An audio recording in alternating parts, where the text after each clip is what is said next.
আসসালামু আলাইকুম বন্ধুরা, আপনাদের মাঝে একটি ওষুধি গাছের ভিডিও নিয়ে আসলাম।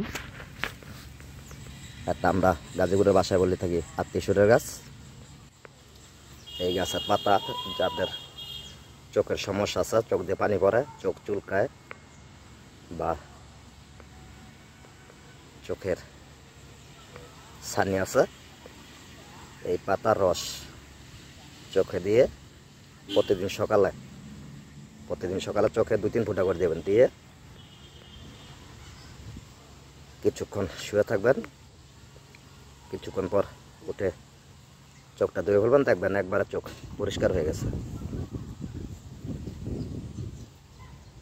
আর ভিডিওটা সবাই একটু শেয়ার করে দেবেন, যারা জানে না তারা জানতে পারবে এই গাছের গুণাগুণ সম্পর্কে। আরও অনেক গুণ আছে, আবার অন্য একটি ভিডিওতে বলে দেওয়ার চেষ্টা করুন। সবাই ভালো থাকবেন, সুস্থ থাকবেন। আল্লাহ হাফেজ।